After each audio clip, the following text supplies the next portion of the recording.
નમસ્કાર વિદ્યાર્થી મિત્રો, આજે એન્જલ ઓનલાઈન પ્લેટફોર્મમાં આપણે ધોરણ 11 ગુજરાતી મીડિયમનું ઓક્ટોબર મંથ મેગા ટેસ્ટનું સોલ્યુશન મેળવીશું.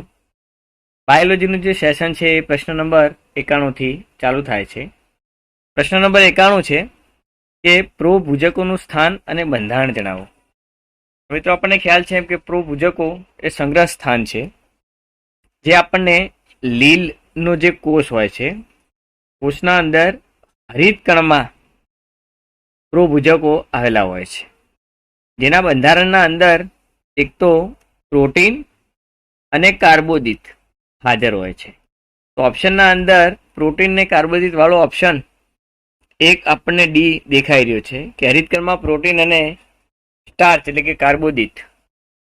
તો પ્રોભુજકનું સ્થાન હરિતકણ છે, બંધારણમાં પ્રોટીન ને સ્ટાર્ચ એટલે કે કાર્બોદિત.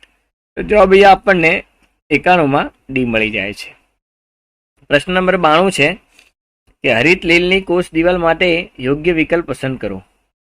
મિત્રો, જે હરિત લીલ છે, લીલી લીલ, એમાં જે કોષ દિવાલ છે એમાં અંદરનું જે આવરણ છે એ સેલ્યુલોઝનું બનેલું હોય છે, જ્યારે બહારનું જે આવરણ છે મિત્રો એ પેક્ટોજનું હોય છે. તો એનસીઆરટીની બુકની બેઠી એક લાઈન છે. તો અહીંયા અંદરનું આવરણ સેલ્યુલોઝ અને બહારનું આવરણ પેક્ટોજ, એટલે જવાબ આપણને એ મળે છે. બીજા ઓપ્શનમાં અંદરનું આવરણ પેક્ટોજ છે, એના પછી અંદરનું આવરણ મેનિટોલ છે, એના પછી ડીમાં જો અંદરનું આવરણ સેલ્યુલોઝ, બહારનું આવરણ મેનિટોલનું છે. તો મેનિટોલ ન આવતા ત્યાં પેક્ટોજ આવે છે, એટલે 92ના અંદર જવાબ આપણને મળી જાય છે એ. પ્રશ્ન નંબર 93ની વાત કરીએ તો કે દ્વિઅંગીઓના બીજાણુજનક માટે અસંગત વિધાનને શોધવાનું છે. તો દ્વિઅંગીનું બીજાણુજનક મિત્રો આપણને ખ્યાલ છે એમ કે દ્વિઅંગી વનસ્પતિમાં જે શરૂઆતનું હોય છે એ છે જન્યુજનક. એના પછી ફલિતાંડ દ્વારા જે વિકાસ પામે છે એ છે એનું બીજાણુજનક. ક્લિયર? તો હવે બીજાણુજનક માટે અસંગત વિધાનમાં છે કે બીજાણુજનક પ્રકાશ સંશ્લેષિત જન્યુજનક સાથે જોડાયેલ રહે છે. તો મિત્રો, આ તો સંગત વિધાન થઈ ગયું કે હા, એ જન્યુજનકથી જોડાયેલો હોય છે. બીજાણુજનકના બધા જ કોષો અર્ધીકરણ પામીને એકકીય બીજાણુનું નિર્માણ કરે. તો મિત્રો, બીજાણુજનકના બધા જ કોષો અર્ધીકરણ પામતા નથી. બીજાણુજનકના અંદર માત્ર બીજાણુ માતૃ કોષો જ અર્ધીકરણ પામે છે, બધા કોષો નહીં પામે. એટલે આ સંગત વિધાન છે. ચલો, બીજાણુજનક ગૌણ તબક્કો છે, તો હા, એ તો સંગત વિધાન છે. તો બી અસંગત છે, જ્યારે સી સંગત છે. બીજાણુજનક દ્વિકીય છે એટલે કે 2n છે, તો હા, એ પણ સંગત છે. એટલે અહીંયા એ સી ડી જવાબ ના આવતો જવાબ આવે છે બી. એટલે 93ના અંદર આપણને બી જવાબ મળી જાય છે. વાત કરીએ મિત્રો પ્રશ્ન નંબર 94ની. તો 94માં આપણને બીજાણુ ધાનીઓ બીજાણુ પર્ણો પર જોડાયેલી હોય છે. એમાં ખાલી જગ્યા પી વનસ્પતિમાં બીજાણુ પર્ણો એકબીજાથી અલગ હોય, જ્યારે ક્યુ વનસ્પતિમાં પર્ણો એકબીજાથી જોડાઈને શંકુ બને. તો મિત્રો, પી વનસ્પતિમાં બીજાણુ પર્ણો એકબીજાથી અલગ હોય છે, મતલબ એક બીજાણુ પર્ણ બીજું બીજાણુ પર્ણ એ જોડાઈ અને શંકુ આકાર નથી બનાવતા, મતલબ શંકુ જેવી રચના નથી બનાવતા. તો અંશરાજના અંદર આપણને બીજાણુ પર્ણો એકબીજાથી અલગ હોય, જ્યારે સેલાજીનેલા અને એકવીસ એટમના અંદર એ બીજાણુ પર્ણો જોડાઈને સંગઠિત રચના બનાવે છે, જેને આપણે શંકુ કહેવાય છે. એટલે 94ના અંદર જવાબ આપણને મળી જાય છે બી. વાત કરીએ 95માં. તો 95માં છે કે નીચે આપેલ વિધાનોને ધ્યાનમાં લઈ અનાવૃત બીજધારીઓ માટે સાચો વિકલ્પ આપણે પસંદ કરવાનો છે. મિત્રો, પી વિધાન છે કે અનાવૃત બીજધારીઓમાં નર જન્યુજનક માદા જન્યુજનક સ્વતંત્ર અસ્તિત્વ ધરાવે છે. તો મિત્રો, અહીંયા માદા જન્યુજનક છે એ કે નર જન્યુજનક એ સ્વતંત્ર અસ્તિત્વ ધરાવતા નથી. એટલે પી વિધાન છે એ અસંગત છે. બહુકોષીય માદા જન્યુજનકને મહાબીજાણુ ધાનીમાં જાળવી રાખવામાં આવે છે. મિત્રો, આ વિધાન સાચું છે. અનાવૃત બીજધારીઓ હંમેશા વિષમ બીજાણુક હોય છે. તો આ વિધાન પણ સાચું છે. તો જવાબ આપણને અહીંયા મળી જાય છે કે ક્યુ છે ક્યુ ને આર એ સાચા છે, ત્યારે પી છે એ ખોટું છે. તો ક્યુ આર સાચા, પી ખોટું, એવો ઓપ્શન આપણી જોડે એક જ છે ને, એ છે ડી. એટલે 95 ના અંદર જવાબ મળી જાય છે ડી. વાત કરીએ 96માં, તો લાંબી બીમારીમાંથી સ્વસ્થ થતા લોકો ઘણીવાર તેમના ભોજનમાં સ્પાઇરુલિના લીલ સામે કરવાનું કહેવામાં આવે છે. તેનું કારણ શું છે? તો મિત્રો, સ્પાઇરુલિના જે લીલ છે એના અંદર વિપુલ પ્રમાણમાં પ્રોટીન આવેલું હોય, અને લાંબી બીમારી બાદ સ્વસ્થ થતા લોકોને પ્રોટીનની વધારે જરૂર હોય છે. તેવા સમયે આપણને સ્પાઇરુલિના લીલ ટેબ્લેટ સ્વરૂપે પણ આપવામાં આવે છે. એટલે જવાબ 96 ના અંદર આપણને મળી જાય છે બી. વાત કરીએ પ્રશ્ન નંબર 97 ની, તો નીચેનામાંથી સાચું વિધાન પસંદ કરવાનું મિત્રો કીધું છે. તો વિધાન છે કે ત્રિઅંગીમાં જન્યુજનક તબક્કો પ્રતંતુ પર્ણમય અવસ્થા ધરાવે. મિત્રો, ત્રિઅંગીમાં નથી ધરાવતો, પણ એ દ્વિઅંગીમાં ધરાવે છે. દ્વિઅંગીમાં ધરાવે છે, એટલે એ તો ખોટું છે. અનાવૃત બીજધારીમાં માદા જન્યુજનક મુક્તજીવી હોય છે. તો મિત્રો, અનાવૃત બીજધારીમાં માદા જન્યુજનક મુક્તજીવી નથી, જોડાયેલ હોય છે. ત્રિઅંગીમાં સ્ત્રીજન્યુ ધાનીધર પૂજન્યુ ધાનીધર જોવા મળે છે. તો મિત્રો, એવી શાખા કે જે સ્ત્રીજન્યુ ધાની પૂજન્યુ ધાની ધારણ કરે છે, પણ એ ત્રિઅંગીમાં નહીં દ્વિઅંગીમાં જોવા મળશે, એટલે એ પણ નથી. ચલો, ત્રિઅંગી વનસ્પતિઓ બીજ પ્રકૃતિ તરીકેનું પૂર્વ ચિહ્ન જોવા મળે છે.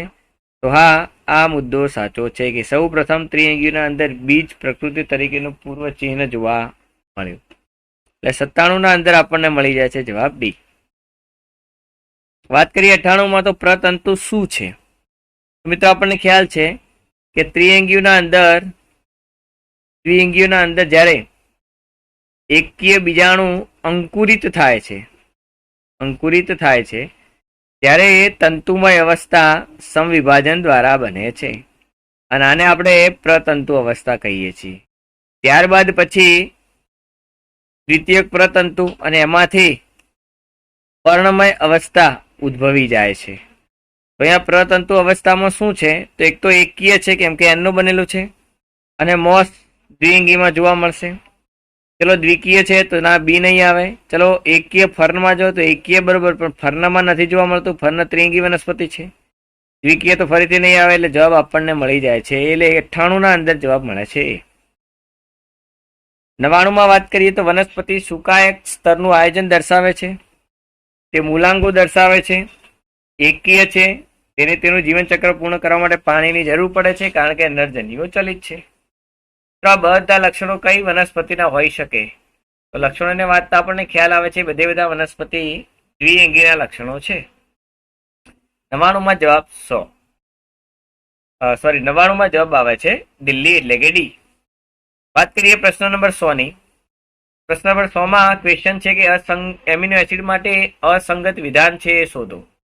એમિનો એસિડના વિધાનો આપણને ખ્યાલ છે તેમ તે પ્રસ્થાપિત મિથેન છે. તેમાં 4 પ્રતિસ્થાયી સમૂહ 4 સંયોજકતા સ્થાને જોડાયેલા હોય. તો પહેલો જે મુદ્દો છે એ તો સાચું છે.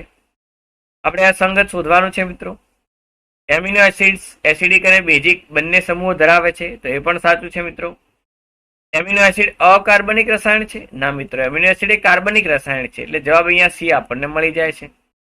સૌથી સરળ એમિનો એસિડ ગ્લાયસિન છે? તો હા, સૌથી સરળ એમિનો એસિડ ગ્લાયસિન છે, કેમ કે આરની જગ્યાએ ત્યાં માત્ર એ જ આવેલો હોય છે. તો જવાબ અહીંયા મળે છે આપણને 100માં સી. પ્રશ્ન નંબર 101 ના અંદર આપણને બે સ્ટ્રક્ચર આપ્યા છે મિત્રો. જે પી સ્ટ્રક્ચર છે એ લેસિથિનનું છે, જ્યારે ક્યુ સ્ટ્રક્ચર છે એ ટ્રાયગ્લિસરાઇડનું છે, અને બંને આકૃતિ 9.1 ના અંદર આપેલું છે પ્રકરણ 9માં. તો અહીંયા પી ને ક્યુ અનુક્રમે જો આપણે નામ નોંધવા જઈએ તો પી બને છે લેસિથિન છે, અને ક્યુ છે ટ્રાયગ્લિસરાઇડ છે. તો જવાબ આપણને 101 ના અંદર મળી જાય છે પી. વાત કરીએ ક્વેશ્ચન નંબર 102 ની. તો આ કોલમ આપણને આપ્યા છે. કોલમના અંદર કોલમ જોડવાના છે મિત્રો. તો રંજક દ્રવ્યોમાં શું હોઈ શકે? તો રંજક દ્રવ્યો મિત્રો કેરોટેનોઇડ્સ, એન્થ્રોસાયનિન, ટોક્સિન તરીકે આપણને ખ્યાલ છે એબ્રિન છે, રેઝિન છે, ટોક્સિન છે. લેક્ટિન્સ તરીકે શું હોય? તો કોન્કોવેલિન એ લેક્ટિન્સ તરીકે છે. ડ્રગ્સ તરીકે તો વિનબ્લાસ્ટિન, વિન્ક્રિસ્ટિન, કુર્ક્યુમિન આ બધી ડ્રગ્સ તરીકે હોય. આલ્કલોઇડ્સના અંદર આવશે મોર્ફિન, કોડિન વગેરે. આ રીતે જ્યારે આપણે જોડકાને જોડીએ છીએ ત્યારે પી રંજક દ્રવ્યોમાં 4 પી રંજક દ્રવ્યોના અંદર 3 કેરોટેનોઇડ્સ, એન્થ્રોસાયનિન. તો પી 3 વાળા 2 ઓપ્શન છે, એ ને બી. ચલો ક્યુમાં જુઓ, ક્યુ ટોક્સિન છે, એમાં 5 નંબર આવશે એબ્રિન વાળું. તો એમાં એક જ ઓપ્શન છે ને એ છે ઓપ્શન એ. ચલો આર ને પેલું લેક્ટો કોન્કોવેલિન સાથે બરોબર છે. એસ છે એ 4 નંબર ધરાવે છે, મતલબ એસ ડ્રગ્સ છે, ડ્રગ્સમાં વિન્ડ બ્લાસ્ટ છે બરોબર છે. ટી છે 2 ધરાવે છે, એટલે 102 ના અંદર જવાબ આપણને મળી જાય છે એ. વાત કરીએ 103 નંબરના ક્વેશ્ચનની. 103 નંબરનો ક્વેશ્ચન મિત્રો અહીંયા એક ગ્રાફ આપ્યો છે આપણને. બુકના ગ્રાફ મુજબ તમે જુઓ તો વાય અક્ષ ઉપર આવે છે ઉત્સેચકોની સક્રિયતા, જ્યારે એક્સ અક્ષ ઉપર તમે પીએચ લઈ શકો, અને બીજી વસ્તુ છે ટેમ્પરેચર અથવા તો તાપમાનને લઈ શકો છો. તો મિત્રો અહીંયા એક્સ અક્ષ પીએચ, વાય અક્ષ ઉત્સેચકોની સક્રિયતા, એક્સ અક્ષ તાપમાન, વાય અક્ષ ઉત્સેચકોની સક્રિયતા. તો એ ને સી બંને જવાબ અહીંયા આવશે. મિત્રો બી એટલે નહીં આવે કેમ કે એક્સ અક્ષ પ્રક્રિયકની સાંદ્રતા છે અને વાય અક્ષ પ્રક્રિયકનો વેગ છે, પણ એના માટેની જે એનસીઆરટીમાં આકૃતિ છે એ આપણને કંઈક આવી રીતની આપી છે. ત્યારે આવી જે આકૃતિ છે એ તો તાપમાન અને પીએચમાં જ લાગુ પડે છે. ક્લિયર? એટલે એ મુજબ જવાબ જોતા આપણને આનો આન્સર નહીં મળે. તો તાપમાન ને પીએચ માટે આ આકૃતિ બને. એટલે 103 ના અંદર આપણને જવાબ મળી જાય છે દિલ્હી ડી. આગળ વાત કરીએ તો 104 માં ખાલી જગ્યા પ્રકારનો સહાયકારક એપોએન્ઝાઇમ સાથે પ્રબળ રીતે જોડાય, જ્યારે ખાલી જગ્યા પ્રકારનો સહાયકારક એપોએન્ઝાઇમ સાથે નિર્બળ રીતે જોડાય. મિત્રો પ્રબળ ને નિર્બળની વાત છે તો પ્રબળ છે પ્રોસ્ટેટિક સમૂહ, જ્યારે સૌસેચક છે એ નિર્બળ રીતે જોડાય છે. એટલે જવાબ અહીંયા આપણને 104 ના અંદર મળી જાય છે ડી. 105 ની જો વાત કરીએ તો મિત્રો જોડકા આપ્યા છે, જોડકાના અંદર સમીકરણોને જોડવાના છે. તો ઓક્સિડો રિડક્ટેજ છે તો એ ત્રીજા સાથે જોડાશે, એટલે પીના અંદર 3, પીના અંદર 3 વાળા 2 ઓપ્શન છે આપણી જોડે. ટ્રાન્સફરેજ છે એ શું કરે તો હાઇડ્રોજન સિવાયના ગ્રુપને ટ્રાન્સફર કરે છે એક પદાર્થમાંથી બીજામાં, એટલે ક્યુના અંદર આવશે 4, ક્યુમાં 4 વાળા પણ 2 ઓપ્શન છે આપણી જોડે, એ ને બી. ચલો એના પછી લાઇઝિસ છે, તો લાઇઝિસ છે એ શું કરે વિઘટનનું કામ કરે છે પણ પાણીની ગેરહાજરીમાં, એટલે આર બરોબર 2, આર બરોબર 2 એટલે એક જવાબ આવે છે. તો અહીંયા આપણને ઓપ્શન મળી જાય છે એ. તો 105 ના અંદર જવાબ આવે છે એ. વાત કરીએ પ્રશ્ન નંબર 106. 106 ના અંદર તમે જોઈ શકો છો કે 2 કોલમ આપ્યા છે એ ને બી. કોલમના અંદર નામ છે, સામે એનો ઘટક છે. તો ટ્રાયગ્લિસરાઇડમાં શું હોય તો ટ્રાયગ્લિસરાઇડ મિત્રો એક ફેટી એસિડ, 3 ફેટી એસિડ છે અને એક ગ્લિસરોલ છે.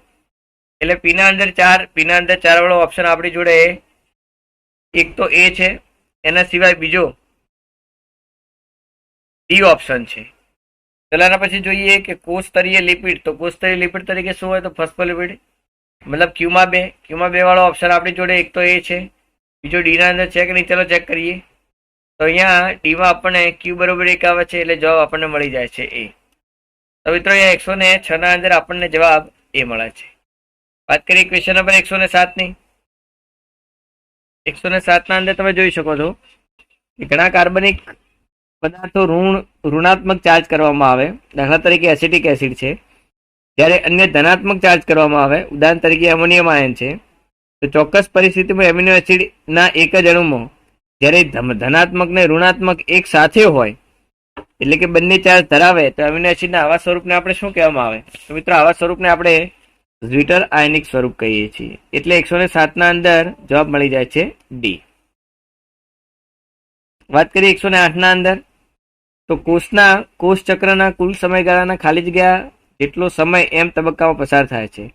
મિત્રો આપણને ખ્યાલ છે એમ કે આખું કોષ ચક્ર છે એના અંદર વિવિધ તબક્કાઓ આવેલા છે. એમાં જે આંતરાવસ્થાનો સમયગાળો છે એ 95% છે, જ્યારે 5% છે એ એમ તબક્કા માટેનો સમયગાળો છે. તો અહીંયા જવાબ આપણને મળી જાય છે 5% જેટલો. ક્લિયર? કેમ કે 5% જેટલો એ એમ તબક્કામાં પસાર કરે છે કોષ ચક્રના. એના પછી આવે છે 109. 109 ના અંદર મિત્રો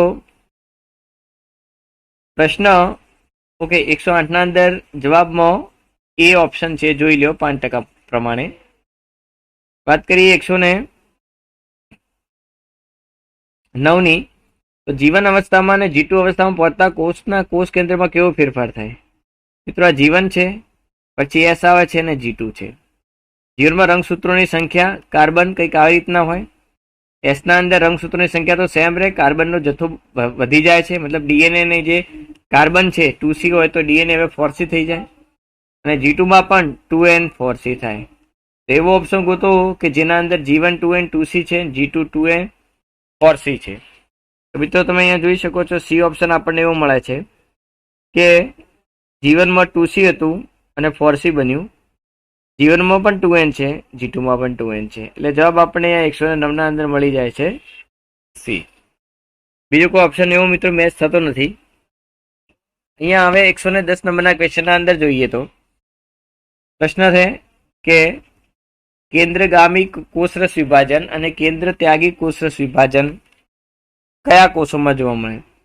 મિત્રો કેન્દ્રગામીનો મતલબ થાય છે પરિઘથી કેન્દ્ર તરફ વિભાજન. તો પરિઘથી કેન્દ્ર તરફ વિભાજન હંમેશા કોણ? પ્રાણી કોષમાં હોય. તો વનસ્પતિ કોષમાં એ કેન્દ્ર ત્યાગી એટલે કે કેન્દ્રથી શરૂ કરી પરિઘ દિશામાં વિભાજન થાય છે કોષરસનું. એટલે 110 ના અંદર જવાબ આપણને મળી જાય છે દિલ્હી ડી. 111 ની જો વાત કરીએ મિત્રો તો પૂર્વાવસ્થા 1ની ઉપઅવસ્થાઓનો ક્રમ આપણને કીધું છે. તેનું એક સૂત્ર હતું, મેં તમને યાદ કરાયું હતું, લતા જરા પાણી દે દો. મતલબ લેપ્ટોટીન, ઝાયગોટીન, પેકેટીન, ડિપ્લોટીન, ડાયકાઇનેસિસ. તો લેપ્ટોટીન, ઝાયગોટીન, પેકેટીન, ડિપ્લોટીન અને ડાયકાઇનેસિસ વાળો ઓપ્શન એક જ છે ને એ છે બી. એટલે 111 ના અંદર આપણને જવાબ મળી જાય છે બી. વાત કરીએ 112 નંબરના ક્વેશ્ચનની મિત્રો. 112માં ડિપ્લોટીન મુદ્દો પ્રશ્ન છે કે ડિપ્લોટીન ઉપ અવસ્થા માટે અસંગત વિધાન. તો ડિપ્લોટીન અવસ્થામાં શું શું થાય છે આપણને ખ્યાલ છે, એમાં કયું વિધાન અસંગત છે શોધવાનું છે. અહીંયા અસંગત વિધાન શોધવાનું છે. તો સિનોપ્ટિમલ સંકુલનું વિઘટન થઈ જાય. તો મિત્રો આ તો સાચું વિધાન છે કે સિનોપ્ટિમલ સંકુલ ત્યાં વિઘટિત થાય છે. સબજાત રંગસૂત્રો એકમેકથી દૂર ખસવાની શરૂઆત થાય છે. તો આ શરૂઆત આના અંદર થઈ જાય છે. વ્યતિકરણ જે સ્થળે થયું હોય તે સ્થળે જોડાણ જળવાઈ રહે છે. આ જોડાણ જળવાઈ રહે છે અને તે એક શાખાની સ્વસ્તિક ચોકડી પણ બને છે. બધા જ પૃષ્ઠવંશી પ્રાણીઓમાં અંડકોમાં ડિપ્લોટીન અવસ્થા મહિનાઓ કે વર્ષો સુધી ચાલે. તો અહીંયા બધા જ ના આવે, પણ કેટલાક પૃષ્ઠવંશીઓમાં, કેટલાક પૃષ્ઠવંશી જેમ કે મનુષ્ય, તો કેટલાક પૃષ્ઠવંશીઓમાં જ અંડકોમાં ડિપ્લોટીન અવસ્થા વર્ષો કે મહિનો સુધી ચાલે છે. એટલે ડી છે એ બધા શબ્દો હોવાના કારણે ખોટો બને છે. એટલે 112 ના અંદર જવાબ આપણને મળી જાય છે ડી. વાત કરીએ 113 ની, તો પેકેટિંગ અવસ્થા માટે યોગ્ય વિકલ્પને આપણે પસંદ કરવાનો છે. તો પેકેટિંગ અવસ્થામાં આ અવસ્થા દરમિયાન વ્યતિકરણ થાય. તો હા, વ્યતિકરણ થાય છે. દ્વિસૂત્રી રંગસૂત્ર સ્પષ્ટપણે ચતુર્સૂત્રી દેખાય. તો હા, એ પણ સાચું છે. પુનઃસંયોજિત ગંઠિકા દ્રશ્યમાન થાય. તો હા, એ પણ સાચું છે. તો એ બધા વિધાનો સાચા છે. મતલબ જવાબ મળે છે ડી, ઉપરના બધા જ સાચા છે. 114માં વાત કરીએ તો જ્યારે બધા જ રંગસૂત્રોનું સાયનેપ્સિસ પૂર્ણ થાય ત્યારે કોષ કયા તબક્કામાં પ્રવેશ કરે એવું કહેવાય? તો મિત્રો બધે બધા રંગસૂત્રો જ્યારે સાયનેપ્સિસ થઈ જાય એટલે કે સમજાત રંગસૂત્રોની જોડી બને ત્યારે કોષ છે એ પેકેટિંગમાં પ્રવેશી ગયો એમ કહેવાય. મતલબ પ્રવેશ કરશે, હવે પેકેટિંગમાં પ્રવેશ કર્યો છે એમ કહેવાય. કેમ કે પેકેટિંગના આગળ ઝાયગોટીન ને ઝાયગોટીનમાં સાયનેપ્સિસની ક્રિયા ઝાયગોટીનના અંદર સાયનેપ્સિસની ક્રિયા એ થવાનું ઇનિશિએટ થઈ જાય છે અને પેકેટિનના અંદર જે સમજાત રંગસૂત્રોની જોડીઓ બની છે એના વચ્ચે વ્યતિકરણની ક્રિયા, પુનઃસંયોજિત ગંઠિકાનું નિર્માણ અને સાથે સાથે જે વ્યતિકરણની ક્રિયા કરવા માટેનો જે ઉત્સેચક છે રિકોમ્બિનેઝ ઉત્સેચક, એ પણ વ્યતિકરણની ક્રિયામાં મદદ કરશે. અને ફાઇનલી જે છેડાના ભાગે પુનઃસંયોજિત ગંઠિકા બની છે ત્યાં આગળ ડીએનએની આપલે કરે છે. ક્લિયર? તો આ ડીએનએની આપલે અથવા તો વ્યતિકરણની ક્રિયા એ જ્યાં સુધી સમજાત રંગસૂત્રોની જોડી ન બની હોય ત્યાં સુધી થાય નહીં.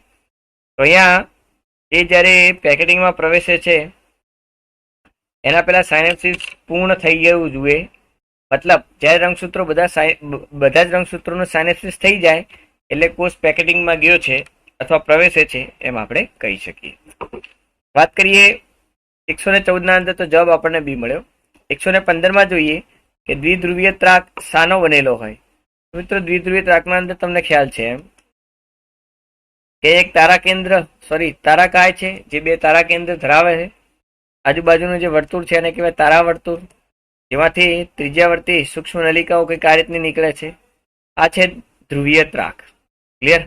તો એ ત્રિજ્યાવર્તી તંતુઓ છે એમ આપણે કહી શકીએ. એટલે 115 ના અંદર જવાબ મળે છે સી. સમભાજનના કયા તબક્કા દરમિયાન રંગસૂત્રિકાઓ એકબીજાથી અલગ પડશે અને વિરુદ્ધ ધ્રુવો તરફ ગતિ કરે છે? તો પૂર્વાવસ્થામાં રંગસૂત્રોનું ઘનીકરણ થાય છે. ભાજનાવસ્થામાં સૂત્રિકાઓ સાથે ભાજન તલ ઉપર ગોઠવાય છે. અંત્યાવસ્થામાં બે કોષ કેન્દ્રો બને અને ભાજનોત્તર અવસ્થામાં એક રંગસૂત્રની બે સૂત્રિકાઓ અલગ થાય છે. એટલે 116 ના અંદર આપણને જવાબ મળી જાય છે સી. વાત કરીએ 117 તો સાઇનેપ્સ સમજાત રંગસૂત્રોની જોડથી બનતા સંકુલને શું કહેવાય? મિત્રો અહીંયા આ સમજાત આ એક રંગસૂત્ર છે અને આ એક બીજું રંગસૂત્ર છે જે પોતપોતાની રંગસૂત્રિકાઓ સાથે જોડાયેલું છે. જ્યારે સિનોપ્ટિમલ સંકુલ સાથે આ બંને જોડાશે ત્યારે સમજાત રંગસૂત્રોની આખી એક જોડી બને, જેને બાયવેલેન્ટ અથવા દ્વિસૂત્રી અથવા દ્વિસંયોજક રંગસૂત્રો કહેવાય. તો અહીંયા બીના અંદર ઓપ્શન છે બાયવેલેન્ટ રંગસૂત્રો કહેવાય. મતલબ અહીંયા જવાબ આપણને મળી જાય છે 117 ના અંદર બી. 118 વાત કરીએ તો સાચા વિકલ્પો પસંદ કરવાના છે. તો સાચા વિકલ્પોમાં આપણે જોઈ શકીએ કે અર્ધીકરણ 1 ની પૂર્વાવસ્થા 1 દરમિયાન સમજાત રંગસૂત્રોમાં સાઇનેપ્સિસ જોવા મળે. તો આ તો સાચું વિધાન છે. ભાજનોત્તર અવસ્થા 1 દરમિયાન સેન્ટ્રોમિયરનું વિભાજન થાય. મિત્રો અહીંયા ભાજનોત્તર અવસ્થા 1 કીધી છે અને ભાજનોત્તર અવસ્થા 1 ના અંદર સમજાત રંગસૂત્રો છૂટા પડે છે, ના કે સમજાત રંગસૂત્રોની બે સૂત્રિકાઓ છૂટી પડે. જો સૂત્રિકાઓ છૂટી પડતી હોય તો સેન્ટ્રોમિયરનું વિભાજન થાય. સમજાત રંગસૂત્રો છૂટા પડતા સેન્ટ્રોમિયરનું વિભાજન થતું નથી. એટલે આ વિધાન ખોટું બને. ચલો આર છે સમભાજનના અંત્યાવસ્થા દરમિયાન ઈઆરનું પુનઃનિર્માણ થાય છે. તો સમભાજનના અંત્યાવસ્થા દરમિયાન અંતઃકોષ જાળ પુનઃનિર્માણ થાય. બરોબર છે. તો આ સાચું વિધાન છે. અર્ધીકરણની અંત્યાવસ્થા 1 દરમિયાન કોષ કેન્દ્રિકા ફરીથી દ્રશ્યમાન થાય. મિત્રો આ પણ સાચું છે કે કોષ કેન્દ્રિકા ફરીથી દ્રશ્યમાન થાય છે, કેમ કે અંત્યાવસ્થા પૂર્ણ થતા કોષ કેન્દ્ર ફરીથી બનશે, કોષ કેન્દ્રિકા દ્રશ્યમાન થશે. તો અહીંયા જવાબ આપણને ફક્ત પી, આર અને એસ સાચા છે, જ્યારે ક્યુ છે ખોટો છે. એટલે જવાબ આપણને મળી જાય છે 118 ના અંદર ડી. વાત કરીએ 119 ના અંદર તો 119 નીચેનામાંથી કયા વિધાનો સાચા છે? આંતરાવસ્થાના એસ તબક્કામાં ડીએનએ નું સંશ્લેષણ થાય. તો આ વિધાન સાચું છે. દરેક રંગસૂત્ર ભાજનાવસ્થા દરમિયાન બે સૂત્રિકા ધરાવે. તો આ વિધાન પણ મિત્રો સાચું છે. એટલે જવાબ આપણને મળી જાય છે પી અને ક્યુ બંને સાચા છે. એટલે જવાબ મળે છે સી. 119 ના અંદર સી. 120 જોઈએ તો કઈ જોડ અસંગત છે? ચલો એસ તબક્કામાં ડીએનએ નું સંશ્લેષણ થાય તો સંગત છે. અર્ધીકરણ તો એક પિતૃમાંથી બે બાળકોષોનું નિર્માણ થાય. મિત્રો એક પિતૃમાંથી બે બાળકોષોનું નહીં, એક પિતૃમાંથી 4 બાળકોષોનું નિર્માણ થાય તો અર્ધીકરણ કહેવાય. એટલે બી ખોટું છે. ચલો સી જોઈએ. ભાજનોત્તર અવસ્થા દરેક રંગસૂત્રિકા પાસે સ્વતંત્ર સેન્ટ્રોમિયર પોતાનું હોય, કેમ કે ભાજનોત્તર અવસ્થામાં રંગસૂત્રિકાઓ છૂટી પડતા હવે રંગસૂત્ર થશે અને રંગસૂત્ર છે એ દરેક એમની જોડે સેન્ટ્રોમિયર ધરાવે છે. ચલો એના પછી ઝાયગોટિક અવસ્થામાં સાઇનેપ્સિસની ક્રિયા થાય. તો એ પણ સાચું છે. એટલે 120 ના અંદર જવાબ આપણને બોમ્બે મળે છે. એના પછી છે કે વામન પ્રરોહ અને દીર્ઘ પ્રરોહ જેવા આદિ લક્ષણો કોની લાક્ષણિકતા છે? એનસીઈઆરટીની બુકમાં મિત્રો આકૃતિ આપે છે અને આકૃતિમાં ઝીંગાની આકૃતિ છે, જેના અંદર આપણને વામન પ્રરોહ, દીર્ઘ પ્રરોહ જેવા આદિ લક્ષણો પણ જોવા મળે છે. એટલે 121 ના અંદર જવાબ મળે છે ડી. 122 જો વાત કરીએ મિત્રો તો અર્ધીકરણના આ તબક્કામાં ડીએનએ બમણું થઈ જાય છે. મિત્રો આંતરાવસ્થાના અંદર ડીએનએ બમણું થાય છે, કારણ કે આંતરાવસ્થામાં જીવન, એના પછી એસ તબક્કો, અને એસ તબક્કાના અંદર એક ડીએનએ એ પોતાના જેવું નવું ડીએનએ સ્વયં જનન કરશે. એટલે અહીંયા જવાબ આપણને મળે છે સી. એટલે 122 ના અંદર સી જવાબ. 123માં વાત કરીએ તો અર્ધીકરણના કયા તબક્કામાં રીકોમ્બિનેજ ઉત્સેચકનો ઉપયોગ થાય છે? મિત્રો, અર્ધીકરણના અંદર જે પૂર્વાવસ્થા છે, પૂર્વાવસ્થા 1, એમાં જે પેકેટિંગ અવસ્થાના અંદર વ્યતિકરણ કરવા માટે રીકોમ્બિનેજ ઉત્સેચકનો ઉપયોગ થાય છે. વ્યતિકરણ પેકેટિંગમાં થાય. પેકેટિંગ એ પૂર્વાવસ્થા 1 નો ભાગ છે. તો અહીંયા જવાબ આપણે લખી શકીએ કે પૂર્વાવસ્થા 1ના અંદર એની જરૂર પડશે. એટલે જવાબ આપણને મળી જાય છે 123માં સી. 124માં જો વાત કરીએ તો અર્ધીકરણમાં દ્વિસંયોજક રચના એટલે શું? તો મિત્રો, તમે જોઈ શકો છો કે દ્વિસંયોજક રચનાના અંદર આ એક રંગસૂત્રની 2 સૂત્રિકાઓ છે, આ બીજું રંગસૂત્ર એની પણ આ 2 સૂત્રિકાઓ છે. મિત્રો, આ બંને વચ્ચે સિનોપ્ટિમલ સંકુલ બને અને આ રીતે બાયવેલેન્ટ દ્વિસંયોજક રંગસૂત્રો બને. તો તમે જુઓ કે આ રંગસૂત્રમાં એક સેન્ટ્રોમિયર અહીંયા છે જેના ઉપર કાઇનેટોકોર્સ હશે, એક સેન્ટ્રોમિયર અહીંયા છે જેના ઉપર કાઇનેટોકોર્સ હશે. તો ઓપ્શનના અંદર તમે જોઈ શકો છો કે 4 રંગસૂત્રિકા છે અને 2 સેન્ટ્રોમિયર છે. જવાબ આપણને મળી જાય છે સી. એક સેન્ટ્રોમિયર આ, બીજું સેન્ટ્રોમિયર આ, 4 રંગસૂત્રિકામાં એક રંગસૂત્રિકા, આ બીજી, આ ત્રીજી અને આ ચોથી. 4 રંગસૂત્રિકા છે, 2 સેન્ટ્રોમિયર છે. અહીંયા જોડાણ સાંધેલું છે મિત્રો, ધ્યાન રાખજો સિનોપ્ટિમલ સંકુલથી. ક્લિયર? ચલો આગળ. એના બાદ ક્વેશ્ચન નંબર 125 મિત્રો જોઈએ શું કહે છે. કે ક્વેશ્ચન નંબર 125માં છે કે કેટલા વિધાનો ખોટા છે? તો જીવન તબક્કામાં ડીએનએ બેવડાય છે, તો ના મિત્રો, એસ તબક્કામાં બેવડાય છે, વિધાન ખોટું છે. ચલો, તારા કેન્દ્ર એસ તબક્કામાં બેવડાય છે, તો હા, એ સાચું છે. એમ તબક્કા કરતા અંતરાવસ્થાનો સમયગાળો ટૂંકો હોય છે, ના મિત્રો, એમ તબક્કા કરતા અંતરાવસ્થાનો જે સમયગાળો છે ટૂંકો નથી પણ લાંબો હોય છે, એટલે એ ખોટું છે. ચલો, G2 તબક્કો સમભાજનના તબક્કાને અનુસરે છે. મિત્રો, અનુસરવાનો મતલબ શું થાય કે પેલા જીવન તબક્કો, એસ તબક્કો, એના પછી G2 તબક્કો અને એમ તબક્કો.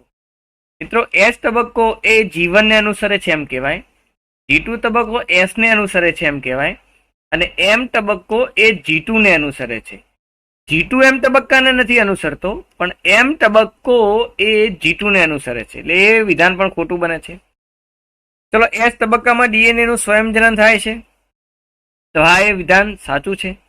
મિત્રો, અહીંયા પહેલું, ત્રીજું અને ચોથું વિધાન ખોટું બને છે. મતલબ ટોટલ 3 વિધાનો ખોટા છે, એટલે 125ના અંદર જવાબ મળી જાય છે આપણને સી. 126માં વાત કરીએ તો કાર્બનિક એનહાઇડ્રેટ ઉત્સેચકની હાજરીમાં કાર્બનિક એસિડના અણુ ખાલી જગ્યા બને 1 કલાકમાં. મિત્રો, આપણને યાદ છે કે એ 6 લાખ 1 સેકન્ડમાં બને છે. કાર્બનિક એનહાઇડ્રેટ ઉત્સેચકની હાજરીમાં કાર્બનિક એસિડના અણુઓ 6 લાખ 1 સેકન્ડમાં બને. મિત્રો, અહીંયા આપણે પર સેકન્ડે 6 લાખ આપ્યા છે, તો અહીંયા જે ટોટલ છે, તો મિત્રો અહીંયા આપણને કાર્બનિક એનહાઇડ્રેટના ઉત્સેચક 1 મિનિટમાં આપેલ છે. અહીંયા ભૂલથી કલાક છપાણો છે, પણ 1 મિનિટના અંદર કીધું છે. તો 6 લાખ અણુઓ જ્યારે પર સેકન્ડે બનતા હોય તો 1 મિનિટ એટલે કે 60 સેકન્ડમાં કેટલા અણુઓ બનશે? તો મિત્રો, આપણને ખ્યાલ છે એમ કે 6 લાખ ગુણ્યા 60 આપણે કરીએ એટલે 3 કરોડ ને 60 લાખ અણુઓ આપણને મળશે. તો 3 કરોડ અને 60 લાખ અણુઓ એટલે જવાબ આપણને મળી જાય છે એ. એટલે 126ના અંદર જવાબ આપણને મળે છે એ. 126ના અંદર જવાબ આપણને મળશે 3 કરોડ 60 લાખ. એટલે 126ના અંદર એ જવાબ આપણને મળી જાય છે મિત્રો.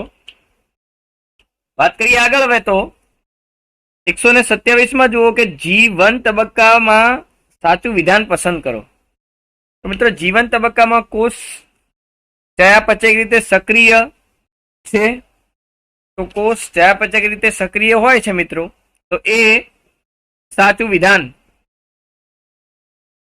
કોષ ચયાપચય રીતે નિષ્ક્રિય હોય છે, અહીંયા નિષ્ક્રિય શબ્દ છે, અને સક્રિય હોય છે, એટલે એ ખોટું વિધાન છે. કોષમાં ડીએનએ સ્વયંજનન કરતું નથી, તો આ સાચું વિધાન છે, કેમ કે જીવન તબક્કામાં કોષ ડીએનએ સંયોજન નહીં કરે, એસ તબક્કામાં કરશે.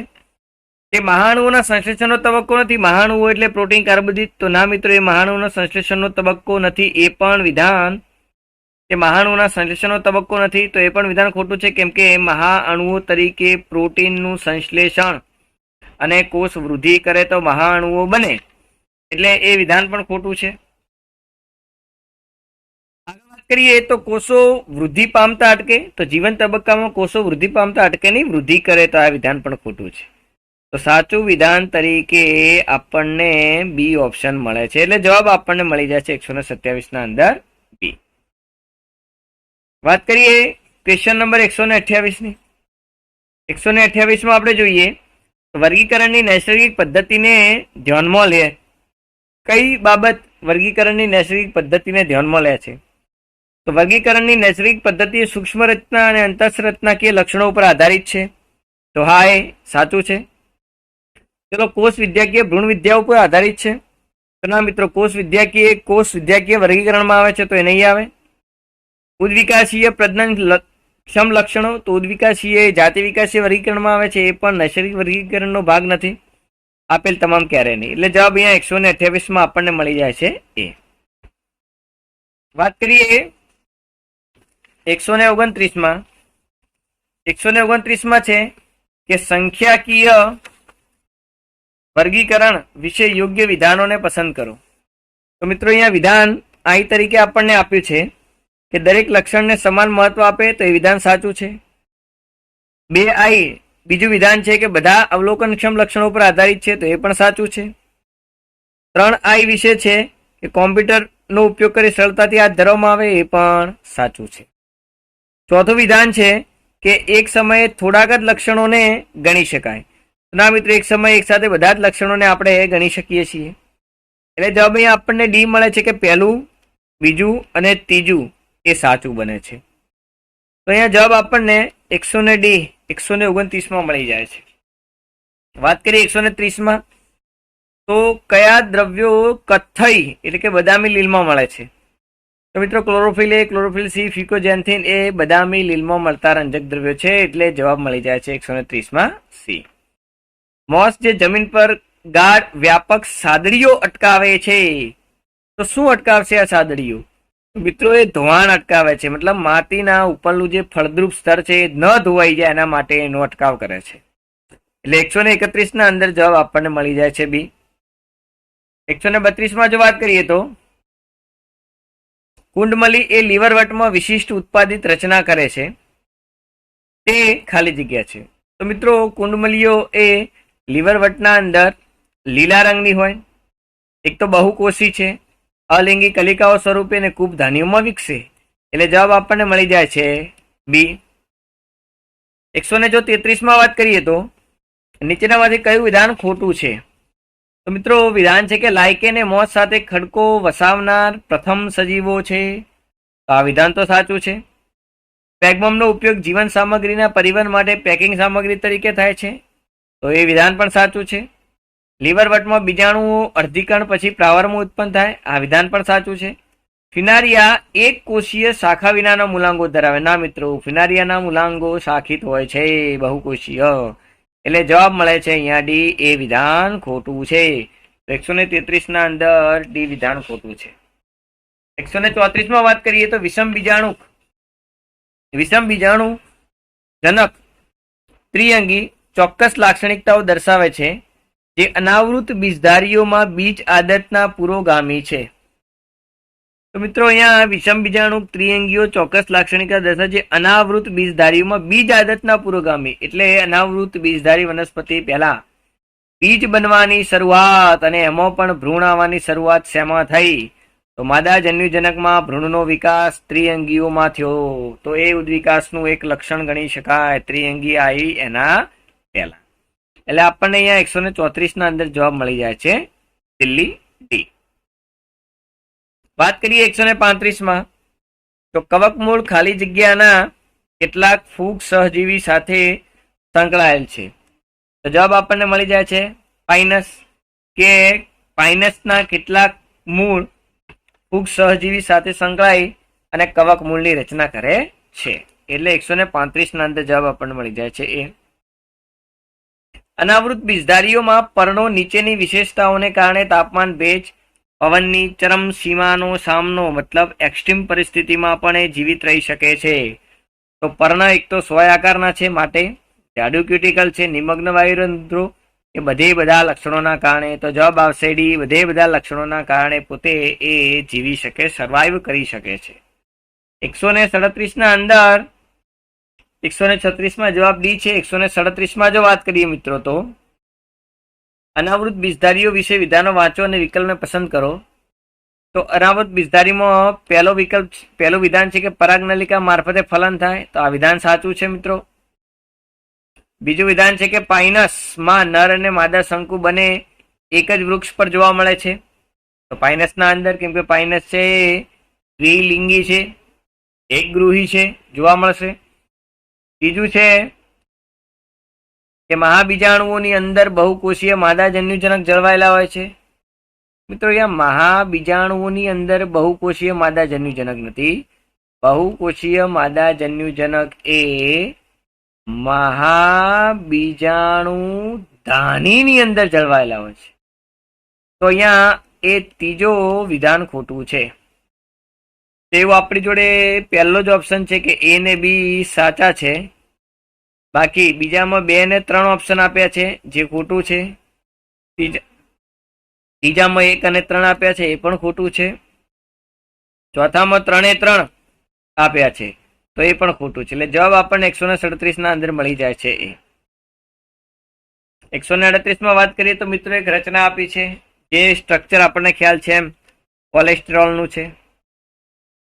કોલેસ્ટ્રોલ તો કે પાણી કોષ પટલનું એક ઘટક તરીકે વર્તે, તો હા એ જવાબ 138 માં મળી જાય. ચલો લેસિથિન નથી, ટ્રાયગ્લિસરાઇડ નથી, એડિનોસાઇન નથી, એટલે બાકીના 3 જવાબમાં મળશે નહીં. એટલે 138 ના અંદર જવાબ આપણને મળી જાય છે એ. 139 માં લખ્યું છે કે સોઇલ, મિત્રો લખ્યું છે સોઇલ બાઇન્ડર તરીકે કોણ ઓળખાય છે? તો સોઇલ બાઇન્ડર તરીકે અશ્વપુચ્છ ઓળખાય છે. એટલે આપણે જવાબ મળી જાય છે એ. ઉત્સેચકો કે જે જળ વિભાજન સિવાય અન્ય પ્રક્રિયા દ્વારા પ્રક્રિયકમાંથી સમૂહને દૂર કરવા અને સમૂહનું દ્વિબંધમાં નિર્માણ થાય તેને શું કહેવાય? એવા ઉત્સેચકને શું કહેવાય? તેવા ઉત્સેચકને આપણે લાઇસેસિસ કહીશું ને જે પાણીમાં વિભાજન કરે એને હાઇડ્રોલાઇસિસ કહેવાય. તો અહીંયા 140 ના અંદર જવાબ મળી જાય છે. 141 માં વાત કરીએ તો ચરબીનું સંશ્લેષણ, જનીન દ્રવ્ય ફોર્સી બને, ડીએનએનું સ્વયંજનન અને તારા કેન્દ્રનું દ્વિગુણન. મતલબ 4 કાર્યો અહીંયા આપ્યા છે. ઉપરમાંથી કેટલા કાર્યો કોષ ચક્રના સંશ્લેષણ તબક્કામાં થાય? તો મિત્રો આપણને જનીન દ્રવ્ય ફોર્સી બનશે, ડીએનએનું સ્વયંજનન થાય અને તારા કેન્દ્રનું દ્વિગુણન થાય. આ 3 કાર્યો થાય. મતલબ જવાબ 3, એટલે કે 3 કાર્ય અહીંયા બને છે. 141 ના અંદર જવાબ મળી જાય છે આપણને. 142 નો વાત કરીએ તો કોષ કેન્દ્રના વિભિન્ન તબક્કાઓનો સાચો ક્રમ પસંદ કરો. તો મિત્રો કોષ કેન્દ્રના અંદર એમ તબક્કો આવે છે. એમ તબક્કામાં પહેલો પૂર્વાવસ્થા આવે, બીજું ભાજનાવસ્થા આવે છે, ત્રીજું ભાજનોત્તર અવસ્થા આવે છે, ચોથું અંત્યા અથવા તો ભાજનામાં અંત્યાવસ્થા હોય છે. તેવો જવાબ આપણને સી છે, પૂર્વાવસ્થા, ભાજનાવસ્થા, ભાજનોત્તર અવસ્થા, અંત્યાવસ્થા. એટલે 142 ના અંદર જવાબ આપણને મળી જાય છે સી. 143 માં વાત કરીએ કે ફળમાકીના દરેક કોષમાં 2n રંગસૂત્રો 16 છે. મતલબ મિત્રો 2n બરોબર આપણને અહીંયા 16 રંગસૂત્રો આપ્યા છે. સમભાજનના અંતરાવસ્થામાં જે જીવન તબક્કામાં રંગસૂત્રની સંખ્યા 16 હોય તો એસ તબક્કા પછી રંગસૂત્રની સંખ્યા કેટલી થશે? મિત્રો અહીંયા જીવન તબક્કામાં 16 રંગસૂત્રો છે, મતલબ 2n છે. એસ તબક્કાના અંદર શું થાય? તો 2n નું 2n જ રહે, ખાલી ડીએનએ નો જથ્થો છે એ દેવડાઈ જશે. એટલે કે 2c હોય જો જીવનમાં તો 4c થઈ જાય અને G2 ના અંદર પણ 2n 4c રહે છે. એસ તબક્કા પછી 2n નું 2n જ રહેશે, એટલે કે રંગસૂત્રોની સંખ્યા 16 ની 16 રહેશે. એટલે જવાબ અહીંયા આપણને બી મળી જાય છે. વાત કરીએ હવે આગળ. ક્વેશ્ચન નંબર 143 માં આપણને જવાબ બી મળ્યો. 144 માં વાત કરીએ, જો 40 રંગસૂત્ર 16C ડીએનએ વાળો દ્વિકીય કોષ ચક્રમાં પ્રવેશ કરે તો એસ તબક્કાને અંતે રંગસૂત્રની સંખ્યાની ડીએનએ ની માત્રા શું હશે? મિત્રો સેમ આવો જ ક્વેશ્ચન છે. એ 40 રંગસૂત્રો છે, એટલે 2n બરોબર આપણને કેટલા આપ્યા છે? 40 રંગસૂત્રો. અને ડીએનએ ની માત્રા 16C છે, એટલે કે 16C આપી છે. હવે એસ તબક્કા પછી આપણને ખ્યાલ છે 2n નું 2n જ રહેશે, એટલે કે 40 નું 40 રંગસૂત્રો જ રહેશે. પણ જે ડીએનએ ની માત્રા છે 16 ની ડબલ એટલે કે 32 કાર્બન થઈ જાય છે. તો 32 કાર્બન 40 રંગસૂત્રો વાળો ઓપ્શન સી આપણને અહીંયા મળી જાય છે, દેખાઈ રહ્યો છે. તો જવાબ આપણને ત્યાં મળી જાય છે 144માં સી. મિત્રો વાત કરીએ તો અહીંયા કેટલા ગ્રાફ આપ્યા છે. નીચે આપેલ આલેખ સમભાજનના વિવિધ તબક્કા ડીએનએના પ્રમાણને બતાવે છે. એમાંથી સાચો વિકલ્પ આપણે પસંદ કરવાનો છે. તો મિત્રો તમે જોઈ શકો છો કે અહીંયા ગ્રાફના અંદર વાય અક્ષ ઉપર છે ડીએનએની એમાઉન્ટ એટલે કે ડીએનએનો જથ્થો, અને એક્સ અક્ષ ઉપર આપણને G1 S G2 તબક્કો આપ્યો છે. માનો કે G1ના અંદર ડીએનએનો જથ્થો આટલો છે. હવે એસ તબક્કામાં તમને ખ્યાલ છે એમ કે ડીએનએનો જથ્થો જે હોય, માનો કે અહીંયા 2C છે, તો એસ તબક્કામાં ડીએનએ જથ્થો જે હોય એના કરતાં બેવડાઈ જશે. અને એના પછી G2 તબક્કામાં ડીએનએ જથ્થો એટલો ને એટલો જ રહેશે, એટલે કે 4C નો 4C રહેશે. તો આવો કોઈ જો ગ્રાફ આપણને મળતો હોય તો એ આપણો જવાબ બનશે. અને આવો ગ્રાફ આપણને મળી જાય છે મિત્રો. આવો ગ્રાફ અહીંયા તમે સીમાં જોઈ શકો છો કે એવો ગ્રાફ છે, જ્યાં આગળ 2C હતો, પછી 4C બન્યો અને ફરીથી પાછો 2C થાય છે. એટલે આપણને જવાબ અહીંયા મળી જાય છે સી. તો 145 ના અંદર જવાબ છે સી. વાત કરીએ 146માં, તો જ્યારે કોષ વિભાજન ન કરે ત્યારે એ ખાલી જગ્યા અવસ્થામાં પ્રવેશે છે. મિત્રો આપણને ખ્યાલ છે કે જ્યારે કોષ વિભાજન ન કરે ત્યારે જીવન અવસ્થામાં એ પ્રવેશે છે. કોષ વિભાજન ન કરે ત્યારે તો મિત્રો એ જીવન અવસ્થામાંથી તો નીકળી જાય છે અને G0 અવસ્થામાં પ્રવેશે છે. તો મિત્રો અહીંયા એ વિરામી અવસ્થા જેને કહેવાય છે G0 અવસ્થા એમાં પ્રવેશે છે. ચલો G1 S G2માં તો નહીં આવે, આ જીવનમાં થઈ અને પછી G0માં જાય છે. પણ એની જે અવસ્થાની જે પ્રવેશ અવસ્થા છે એ તો G0 જ હશે, એટલે માત્ર બી અવસ્થામાં એ પ્રવેશે છે. એટલે 146 ના અંદર જવાબ મળે છે આપણને સી. વાત કરીએ 147.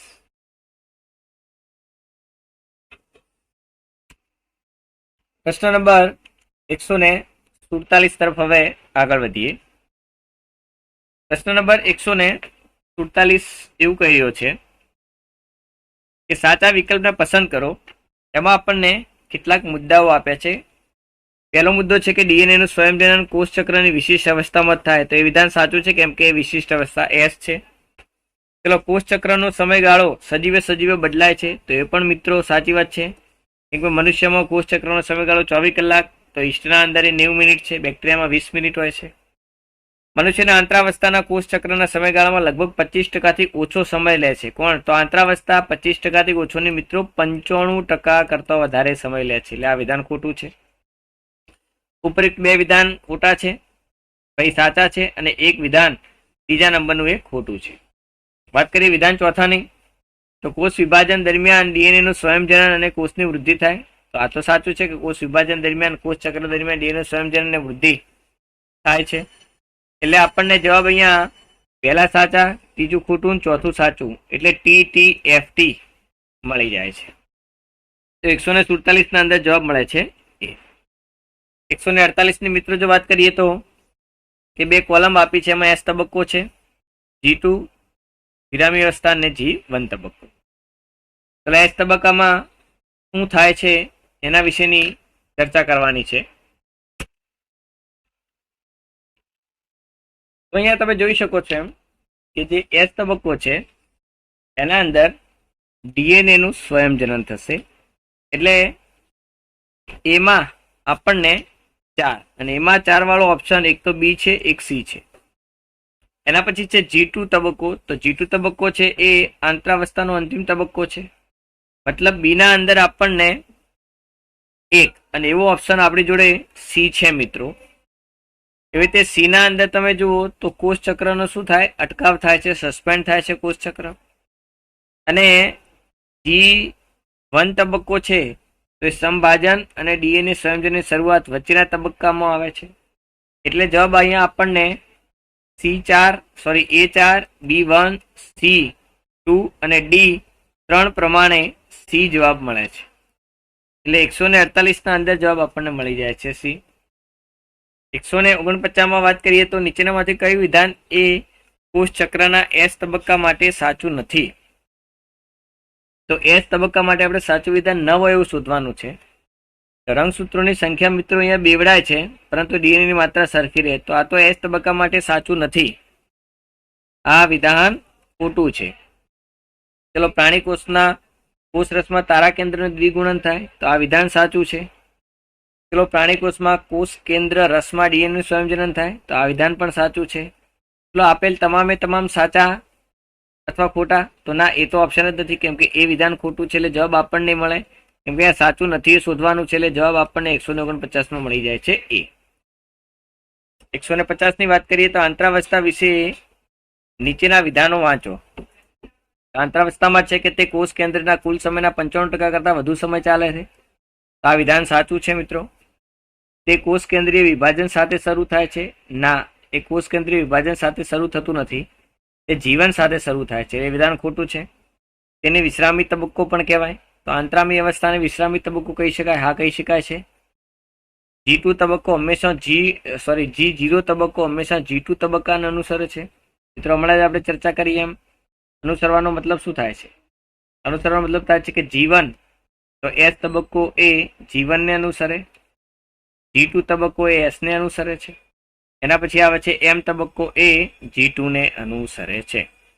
હવે કોઈ કોષ છે એ એમ તબક્કા પછી ફરીથી પાછો G1 માં જાય, G1 માં પછી એને એસ માં જવાની જગ્યાએ ક્યાં જાય? G0 માં જાય. તો G0 છે એ G1 તબક્કાને અનુસરે છે. તો અહીંયા લખ્યું છે કે G0 તબક્કો હંમેશા G2 ને અનુસરે. G2 ને નથી અનુસરતો, પણ G1 ને અનુસરે છે. એટલે અહીંયા આ વિધાન પણ આપણને ખોટું મળે. તો બી ને ડી ખોટા છે, એ ને સી સાચા છે. તો જવાબ એ ને સી અહીંયા સાચા આવશે. તો 150 ના અંદર 150 નંબરના ક્વેશ્ચનમાં મળી જાય છે સી જવાબ. મિત્રો, 151 માં કેટલીક આકૃતિઓ આપી છે. આપણે કોષ ચક્રની સાચી આકૃતિ પસંદ કરવાની છે. હવે આપણે જો આકૃતિની વાત કરીએ તો મિત્રો કંઈક આવું આકૃતિ ઓલરેડી આપણે બુકના અંદર આપી છે. એમાં પ્રથમ તબક્કો છે G1, એના પછી છે એસ તબક્કો, પછી સોરી મિત્રો, ફરીથી એકવાર દૂર નાખીએ કે આ ગોળાકાર રાઉન્ડના અંદર આપણે સર્કલ બનાવ્યું છે. સર્કલના અંદર પહેલો તબક્કો G1 છે, પછી એસ છે, અને પછી G2 તબક્કો. આ છે G1 એસ G2 તબક્કો. એના પછી મિત્રો એમ તબક્કો આવે છે. એમ તબક્કામાં પ્રથમ પૂર્વાવસ્થા આવશે, પછી ભાજનાવસ્થા આવશે, પછી ભાજનોત્તર અવસ્થા આવે છે, પછી અંત્યાવસ્થા, કોષરસ વિભાજન, ફાઇનલી આ. અહીંયા તમે જોઈ શકો છો કે આ એ આકૃતિ છે. એમાં G1 એસ G2 પૂર્વાવસ્થા, ભાજનાવસ્થા, ભાજનોત્તર અવસ્થા, અંત્યાવસ્થા અને ફરીથી પાછો વિભાજન, પછી G1 તબક્કો. આ એ ઓપ્શન સાચો બને છે. બાકી જેટલી પણ આકૃતિઓ છે એના અંદર અહીંયા એસ તબક્કો પહેલો છે, એના પછી અલગ અલગ ભૂલ આપી છે. સી ના અંદર જુઓ, G0 તબક્કો આપી દીધો છે.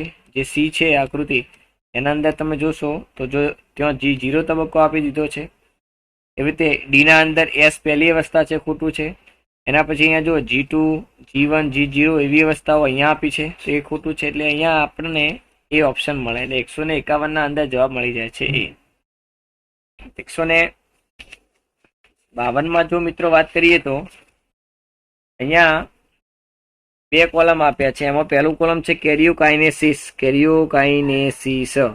મતલબ કોષ કેન્દ્ર વિભાજન, સાઇટોકાઇનેસિસ મતલબ કોષ રસ વિભાજન, અને આંતરાવસ્થા એટલે કોષ ચક્રનો લાંબામાં લાંબો તબક્કો. તો ત્રણેય ઓપ્શન સેટ કરતા આપણને જવાબ અહીંયા બી મળી જાય છે, કે જેમાં 152 ના અંદર જવાબ બી સેટઅપ થાય છે.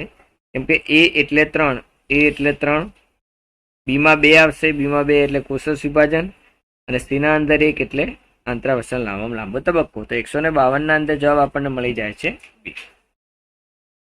વાત કરીએ 153 માં, તો આપેલા લક્ષણો વાંચો ને તેને લાગુ પડતી અવસ્થા પસંદ કરો. તો અહીંયા વિભેદન છે. એના પછી આ અવસ્થામાં કોષો ચયાપચય દ્રષ્ટિએ કેવા હોય છે? તો સક્રિય હોય છે અને હૃદયના કોષોમાં જોવા મળે. તો આ ત્રણ લક્ષણો મિત્રો કોષની G0 અવસ્થા બતાવે છે.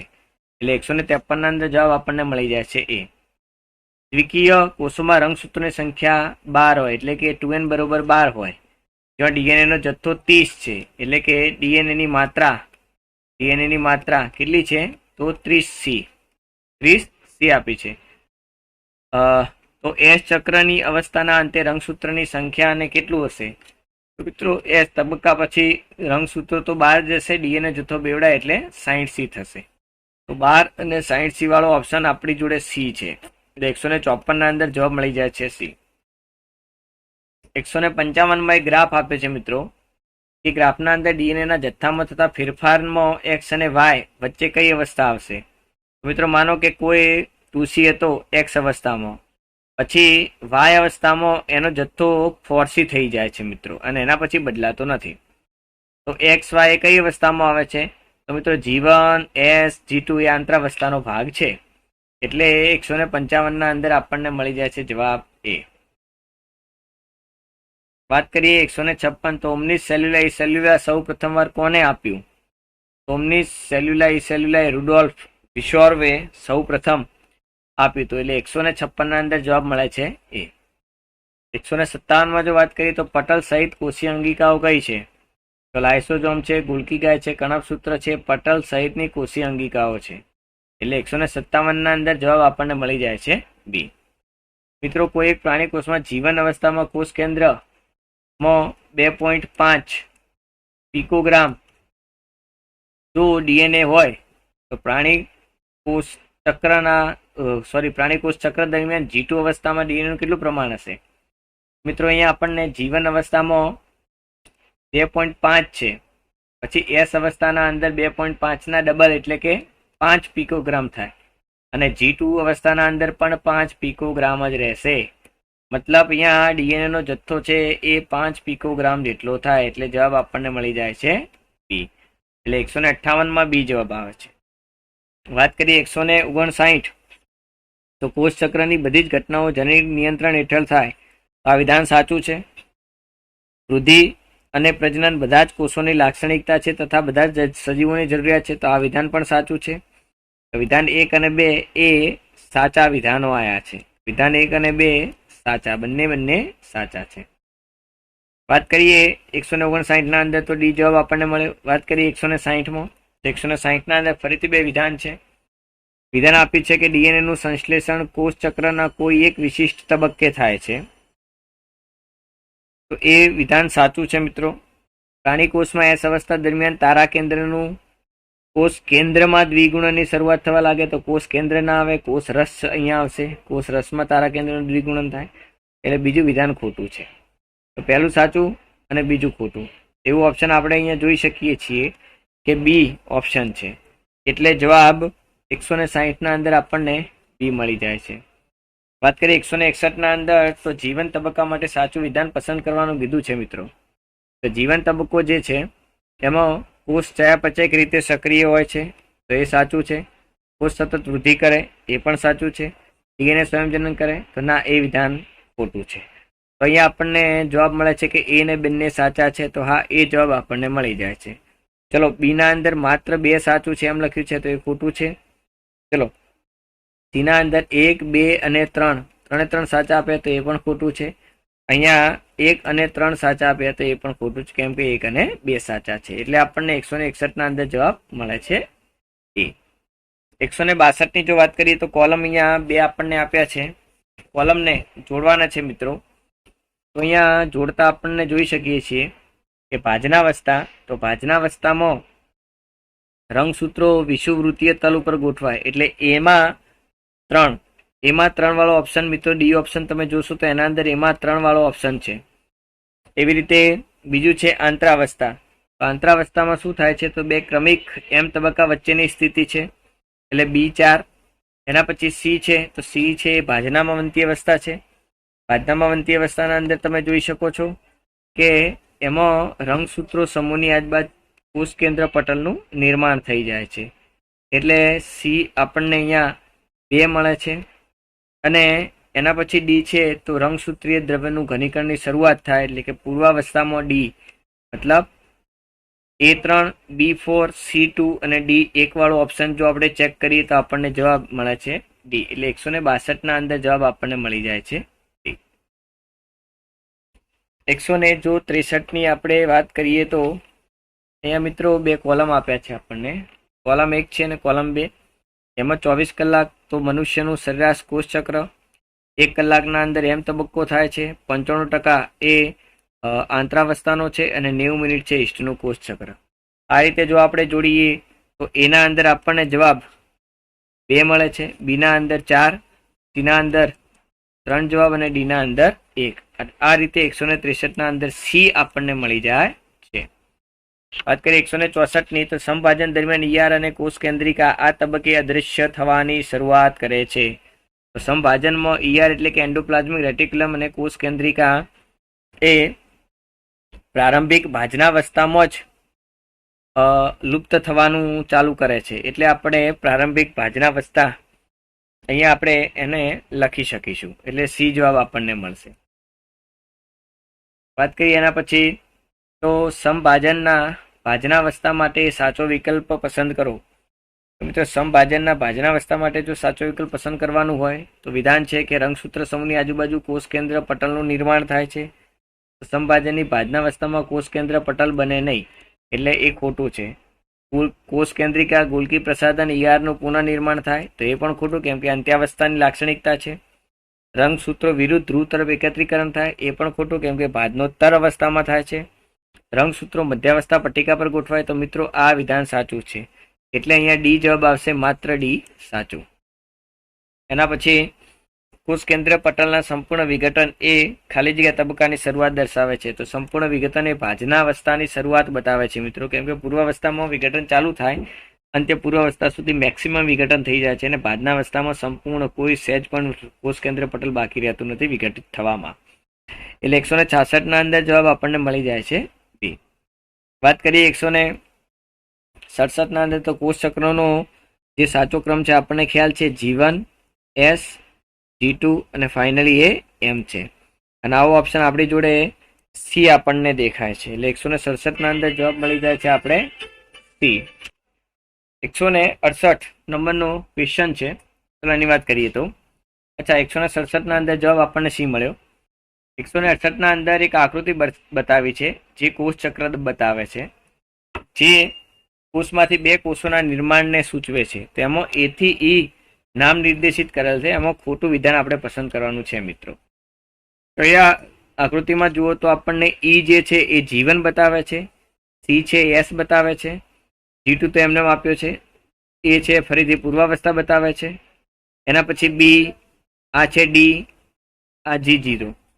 તો અહીંયા આપણને કેટલાક વિધાન આપ્યા છે કે સી દરમિયાન એટલે કે એસ દરમિયાન, સી દરમિયાન એટલે એસ દરમિયાન પ્રાણી કોષમાં કોષ કેન્દ્રમાં ડીએનએ સંયોજન શરૂ થાય, તારા કેન્દ્રો કોષ રસમાં બેવડાય. તો આ તો વિધાન સાચું છે. આપણે મિત્રો અહીંયા ખોટું વિધાન જોવાનું છે. એ દરમિયાન તારા કેન્દ્ર એ કોષના વિરુદ્ધ ધ્રુવો તરફ ખસે છે. હવે એ છે પૂર્વાવસ્થા, પૂર્વાવસ્થામાં તારા કેન્દ્રો કોષના વિરુદ્ધ ધ્રુવો તરફ ખસે છે, તો એ પણ સાચું છે. વાત કરીએ ઈ એટલે G1 તબક્કાની વાત છે. દરમિયાન સમભાજન અને ડીએનએ સંયોજનની શરૂઆત વચ્ચેની અવસ્થા એટલે કે એસ અને જે અંત્યાવસ્થા છે સંભાજન એટલે કે એમ તબક્કો, મતલબ એમ તબક્કો અને એસ તબક્કો આ બંનેની વચ્ચેની અવસ્થા એટલે G1 છે. G1 તરીકે ઈ આપેલું છે, તો એ પણ સાચું છે. ચલો વાત કરીએ ફરી સી મતલબ એસ આવ્યો. તો એસ તબક્કા દરમિયાન વનસ્પતિ કોષમાં વનસ્પતિ કોષમાં કોષ કેન્દ્ર ડીએનએ નું સંયોજન શરૂ થાય, તારા કેન્દ્રો કોષ કેન્દ્રમાં બેવડાય. તો મિત્રો વનસ્પતિમાં તારા કેન્દ્રો હોતા નથી, એટલે અહીંયા ડી જવાબ આપણને મળી જાય. ક્લિયર? એટલે 168 ના અંદર જવાબ મળે છે ડી. વાત કરીએ 169 માં કેટલીક મિત્રો આકૃતિ આપેલી છે. એમાં પ્રથમ જો આકૃતિ તમે જોશો તે પ્રાથમિક પૂર્વાવસ્થાની છે, એના પછીની આકૃતિ છે જે અંત્ય પૂર્વાવસ્થાની છે, અને એના પછીની આકૃતિ છે ભાજનાવસ્થાની સંક્રાંતિ તરફની આકૃતિ છે. એમાં તમે જોઈ શકો મિત્રો કે એ છે પ્રારંભિક પૂર્વાવસ્થા, બી અંત્ય પૂર્વાવસ્થા, સી ભાજનાવસ્થા તરફની સંક્રાંતિ. એટલે જવાબ અહીંયા આપણને એ મળી જાય છે. ચલો બી પ્રારંભિક પૂર્વાવસ્થા છે. બી ઓપ્શનમાં બી પ્રારંભિકમાં જુઓ તો એ તો ખોટું બનશે. સીમાં પ્રારંભિક પૂર્વાવસ્થા સી છે તો એ પણ ખોટું બનશે. ડી ના અંદર જુઓ તો પહેલો ઓપ્શન છે બી પ્રારંભિક પૂર્વાવસ્થા તો એ પણ ખોટું બને છે. એટલે જવાબ આપણને મળી જાય છે 169 એ. 170 ની વાત કરો તો મિત્રો અહીંયા કેટલાક સાચી રીતે જોડાયેલા છે એના ઓપ્શનનો જવાબ આપણે જોવાનો છે. તો બાધ્યોત્તર અવસ્થા દરમિયાન સેન્ટ્રોમિયરનું વિભાજન અને રંગસૂત્રિકાનું અલગીકરણ થાય તો આ તો સાચું છે કે હા એ થશે, કેમ કે બાધ્યોત્તર અવસ્થા દરમિયાન જે રંગસૂત્રિકા હોય છે એમાંથી સેન્ટ્રોમિયરનું શું થાય, વિઘટન થાય. વિઘટન થતાં એક રંગસૂત્રિકા એની જે સિસ્ટર ક્રોમેટિડ દોહિત્રી રંગસૂત્રિકા છે એનાથી શું થશે, અલગ થાય છે. ક્લિયર? તો એના પછી છે કે પૂર્વાવસ્થા રંગસૂત્રનું ઘનીકરણ કરે તો આ પણ સાચું છે મિત્રો. બાધનાવસ્થામાં ટ્રાક તંતુઓ રંગસૂત્રના કોઈ પણ ભાગે જોડાય જેમાં કાઇનેટોકોર્સની જરૂર હોતી નથી. તો મિત્રો કાઇનેટોકોર્સ વગર તો એ જોડાશે કઈ રીતે સેન્ટ્રોમિયરથી, તો આ પણ નહીં આવે, આ તો ખોટું છે. બાધ્યોત્તર અવસ્થા દરમિયાન રંગસૂત્રિકાઓનું મધ્ય તલ ઉપર ખસવાનું થાય છે તો બાધ્યોત્તર અવસ્થા દરમિયાન મધ્ય તલ ઉપર ખસશે નહીં. બાધ્યોત્તર અવસ્થા દરમિયાન તો રંગસૂત્રિકાનું અલગ થવાનું થાય છે. મધ્ય તલ ઉપર ખસવાનું એ મધ્યાવસ્થાની સંક્રાંતિ તરફની આકૃતિ છે એમાં આપેલું છે, એટલે આ પણ વિધાન ખોટું છે. ચલો એમ તબક્કો કોષ કેન્દ્ર વિભાજનને 6 થી વધુ તબક્કામાં વેચે. એમ તબક્કો કોષ કેન્દ્ર વિભાજનને 4 તબક્કામાં જ વેચે છે: પૂર્વાવસ્થા, બાધનાવસ્થા, બાધ્યોત્તર અવસ્થા અને અંત્યાવસ્થા. તો એ આપણે જોઈ શકીએ છીએ કે આ પણ ખોટું છે. તો એ આપણને ટોટલ 2 સાચા છે જ્યારે 3 ખોટા આપ્યા છે. તો આપણને અહીંયા પૂછ્યું છે કે સાચી રીતે જોડાયેલા વિધાન ઓપ્શન કેટલા સાચા, સાચી રીતે જોડાયેલા હોય એવા કેટલા છે, તો અહીંયાની સંખ્યા છે 2, એટલે જવાબ મળી જાય છે એ. 170 ના અંદર એ જવાબ આવશે. વાત કરીએ 171માં, તો જો એક કોષના અંદર જીવન તબક્કામાં 2n બરોબર 40 રંગસૂત્રો હોય અને ડીએનએ નું પ્રમાણ મિત્રો 2c હોય તો એ બી સી માટે સાચો વિકલ્પ પસંદ કરો. ચલો, જો એ એટલે શું છે, જીવન છે, બી એટલે શું છે, એસ, અને સી એટલે શું છે, G2. ચલો, તો જીવન માટે શું આવશે, 2n2c. એસ માટે શું આવશે, 2n4c. G2 માટે શું આવશે, 2n4c. તો મિત્રો હવે એવો એક જ ઓપ્શન છે કે 2n40 અને 2c બતાવે છે. સી એટલે કે G2 ના અંદર 2n40 4c બતાવે અને બી 2n40 અને 4c બતાવે. મતલબ અહીંયા જે મેં આ બતાવ્યું છે એબીસીમાં એ જ સેમ એ ઓપ્શન ભાઈ ડી ઓપ્શન તમને બતાવે છે. બાકી એ બી અને સી ના અંદર ભૂલ છે, એટલે જવાબ આપણને મળી જાય છે અહીંયા ડી, દિલ્હી. વાત કરીએ 172 ના અંદર, તો 172માં છે કે સંવર્ધન માધ્યમમાં બેક્ટેરિયાના કોષનું શરૂઆતનું સંકેન્દ્રણ 2 × 10⁵ પ્રતિ લીટર છે. બેક્ટેરિયા દર 30 મિનિટે બેવડાય છે તો 90 મિનિટ પછી એનું સંકેન્દ્રણ કેટલું થશે? મિત્રો માનો કે શરૂઆતના અંદર 2 × 10⁵ છે, એક્ઝેક્ટ 30 મિનિટ પછી કેટલું થશે? તો 4 × 10⁵ થશે. એના પછીની 30 મિનિટ એટલે કે 60 મિનિટ પછી કેટલું થશે? તો 8 × 10⁵. અને એના પછીની 30 મિનિટ એટલે 90 મિનિટ પછી એ 16 × 10⁵ જેટલું બને છે. તો આનું સંકેન્દ્રણ બેક્ટેરિયાનું 16 × 10⁵, એટલે કે એ જવાબ આપણને મળી જાય છે.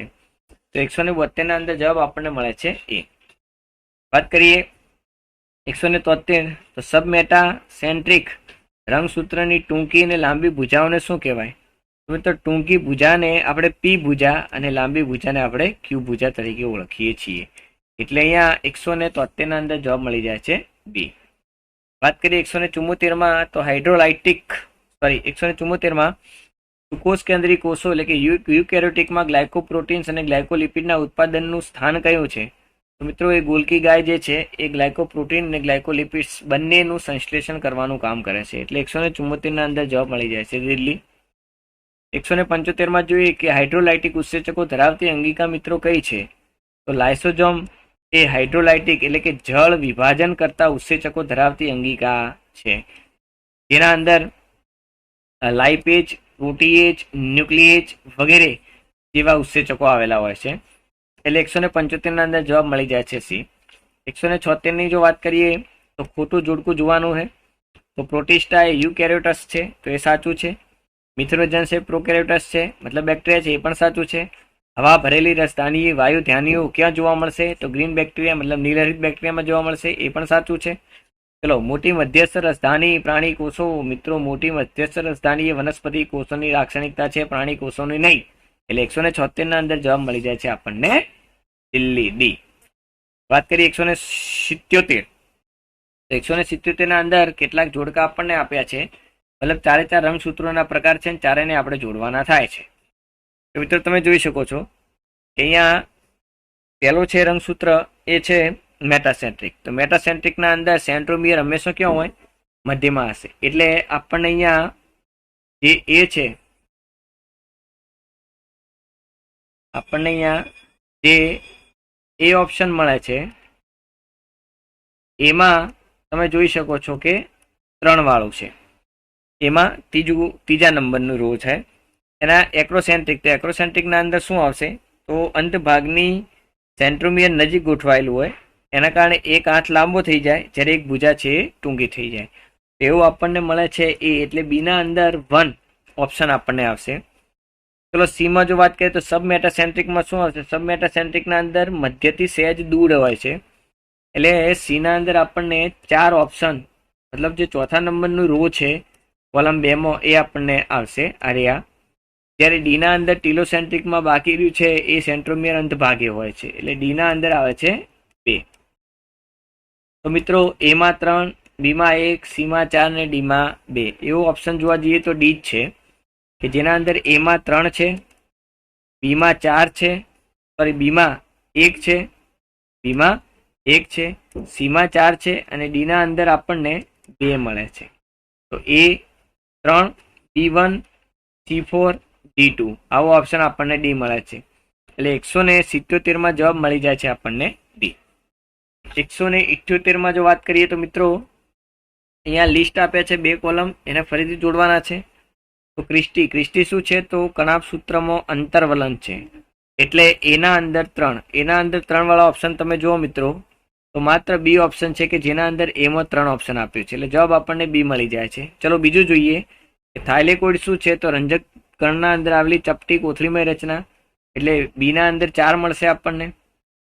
ચલો, એના પછી સેન્ટ્રોમિયર. તો સેન્ટ્રોમિયર શું આવે છે? તો સેન્ટ્રોમિયર છે રંગસૂત્રમાં આવેલ પ્રાથમિક ખાંચ છે. એટલે સીના અંદર 1 જવાબ આપણને આવે. એના સિવાય સિસ્ટરની શું છે? તો ગોલકી ગાયના અંદર પ્રસાધનમાં આવેલ બીબ આકારની કોથળી જેવી રચના છે. એટલે એ 2 આવશે. તો એ પ્રમાણે આપણે જોઈએ તો એમાં 3, બીમાં 4, સીમાં 1 આવે છે અને ડીના અંદર આપણને જવાબ મળે છે. એટલે 178ના અંદર જવાબ આપણને બી મળી જાય છે. 179માં વાત કરીએ તો માઇકોપ્લાઝમા 1 માઇક્રોન કરતાં ઓછી ફિલ્ટર સાઇઝમાંથી પસાર થઈ શકે. એ મુદ્દો સાચો છે, કેમ કે માઇકોપ્લાઝમા એ નાનામાં નાનો કોષ છે, જેનું કદ 0.01 માઇક્રોમીટર જેટલું હોય છે. અહીંયા 1 માઇક્રોન કીધું છે, એટલે કે 1 માઇક્રોમીટર કરતો 0.01 માઇક્રોમીટર એ 100મા ભાગનું છે. મિનિંગ કે ઇઝીલી એવા ફિલ્ટરમાંથી આ કોષો પસાર થઈ જશે. ચલો, માઇકોપ્લાઝમા કોષ દિવાલ ધરાવતા બેક્ટેરિયા છે. તો માઇકોપ્લાઝમા કોષ દિવાલ વિહીન હોય છે. એટલે વિધાન 2 એ ખોટું બને છે. તો જવાબ આપણને બી મળી જાય. વિધાન એ સાચું, જ્યારે 2 છે એ ખોટું છે. એટલે 179માં જવાબ બી. 180ની વાત કરીએ તો નીચેનામાંથી કઈ કોષીય અંગિકા કાર્બોદિતમાંથી શક્તિ મેળવી એટીપી નું નિર્માણ કરવા માટે જવાબદાર છે? તો મિત્રો, આપણને ખ્યાલ છે એમ કે એટીપી બનાવે ઉર્જાનું ઘર તરીકે કોણ હોય છે? કણાપ સૂત્ર હોય છે. એટલે 180ના અંદર આપણને જવાબ મળી જાય છે ડી. આઈ હોપ મિત્રો તમને ઓક્ટોબર જે મંથ છે એનો મેગા ટેસ્ટના સોલ્યુશનમાં ખબર પડી હશે. જ્યારે પણ તમે આ સોલ્યુશન કરતા હો ત્યારે બુકને સાથે લઈને બેસો, તો એના દ્વારા તમને વધારે ખ્યાલ આવે કે કઈ વસ્તુ કોના સાથે સંકળાયેલી છે. તો વધુ આવતા સોલ્યુશન સાથે મળીએ. ત્યાં સુધી દરેક વિદ્યાર્થીને જય હિન્દ, જય ભારત.